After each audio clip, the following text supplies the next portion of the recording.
but he was wrong. Barston didn't prosecute, but Marty no longer had a job. Drugs were becoming Marty's whole life. He was abnormally sleepy, losing weight, cross, irritable, fearful that the puncture marks on his arms would be discovered. His former friends now let him strictly alone. But with a false sense of loyalty, they didn't report him to the authorities. They would have done him a favor if they had. The only associates left from Marty were other drug addicts like Duke. It didn't matter. Nothing mattered but the ever-present craving for the drugs. He had given up interest in everything else. Marty's family saw all of these symptoms and others too, but didn't understand them. Often in the morning, his pillow would be wet from perspiration. His mother knew something was wrong. Something. Marty, have you seen the pinking shears I bought last week? Can't seem to find them anywhere. How should I know, Mom? Marty, you don't seem right, son. I'm worried about you. I'm all right, Mom. Just leave me alone. There's something wrong. I'm going to take you down to Dr. Bleeker's this afternoon for a checkup. No. No, I'm all right. Well, you don't act like it, son. I don't know what it could be. Ever since you lost that job at Mr. Barston. I don't know. I'm all right, Mom. I'll snap out of it. I hope so. You've lost weight. You don't have dates. You don't go out with the fellas anymore like you used to. There's something wrong. I know there must be. Well, boys go through all kinds of stages. Dr. Bleeker can tell us if there's anything wrong. I hope it isn't anything serious. Marty! Marty! Marty was hooked, physically dependent on heroin. When he was without white powder too long, his whole body revolted in dreadful protest. Sweat poured from him. He got the shakes. He had cold chills. His nose ran and his eyes ran. He was doubled up by piercing cramps, plagued by sudden attacks of vomiting and of diarrhea. Nothing could stop these attacks but more of the white drug in his veins. All right, kid. Beat it. I don't want you hanging around here. Okay. Give me a chance. Hitting it tough, huh? None of your business. Okay. That's the way you feel about it? I was just trying to help you out, that's all. Yeah. You wouldn't help your mother out of a rat hole. How would you like to make a fast couple of bucks? Doing what? Oh, it's easy. Nothing to it. I could use some new customers. Customers? You mean suckers. I'll give you the same cut I gave Duke. What happened to him?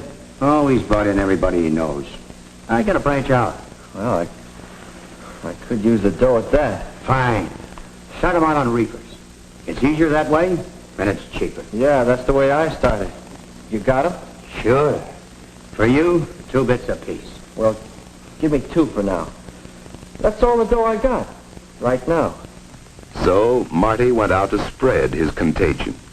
And Louis, well, it was just business to him. The capsules of heroin, so necessary to Marty, were only so much stock to Louis.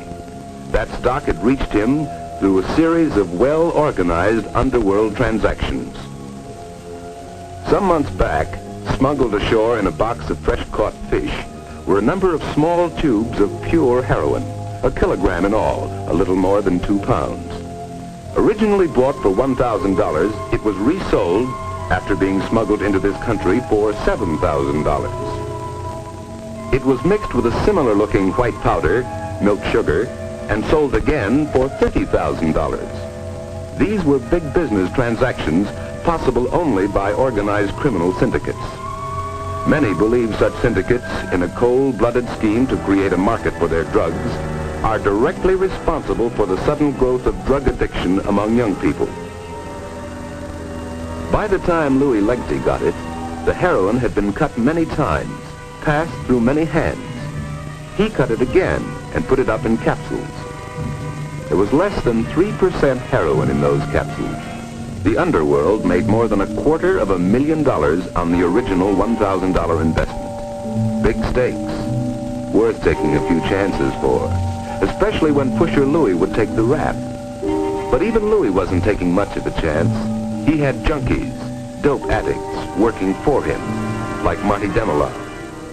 Marty had to keep going somehow to bring in the daily flow of money necessary to keep his habit supplied with drugs. When there were no new customers for Louie, Marty worked at any job he could find. But the jobs didn't last long. Often he had to turn to petty thieving and shoplifting to get the money he so desperately needed. Before long, he became fairly well known to the police. Mrs. Demelon, do you have anything to say? Yes, Judge. Marty, he isn't a bad boy. I wish you could have seen him before he started this poison. He always made good grades at school.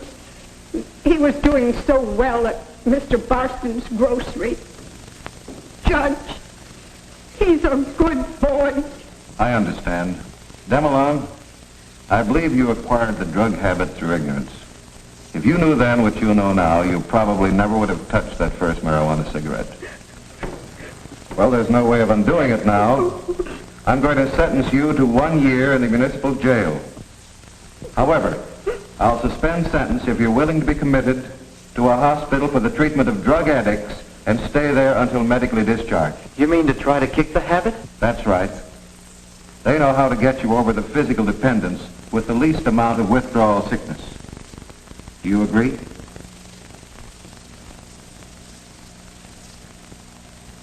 Yes, sir. All right, so ordered. Next case. For those already addicted to drugs, the first step in rehabilitation must be commitment to a hospital where they will be under medical guidance. For the addict willing to be committed or sent by the courts, there are federally operated hospitals. Adequate local hospitals would help to cope with this problem.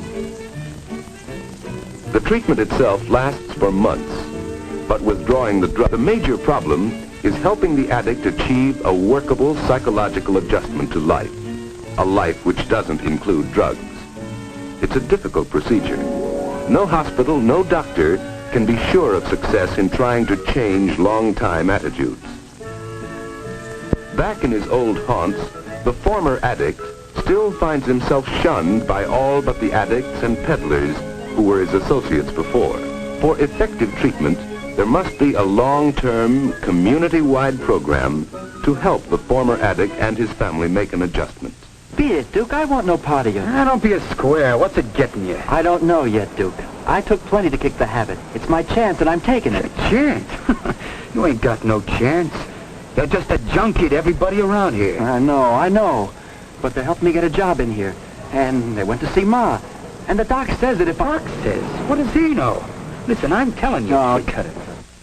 Against such pressures, local outpatient clinics, social agencies, the church, all are needed if drug addicts are to adjust to a new life.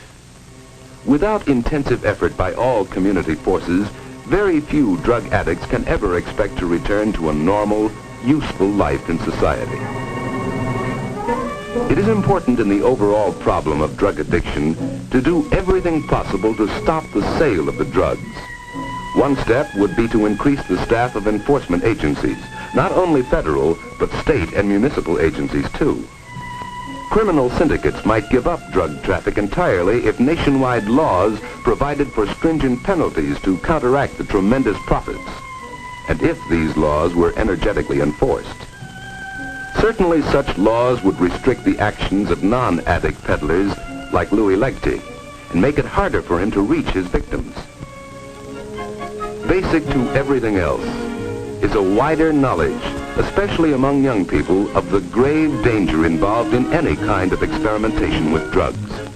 They should understand the thoughtless curiosity about what it feels like to smoke marijuana or take a shot of heroin can lead to a lifetime of pain and torment, constantly faced by the horror of being without drugs. Much can be done to stamp out this vicious if each person who knows of a drug peddler or a drug addict reports him to the authorities immediately as a deadly menace to himself and his friends.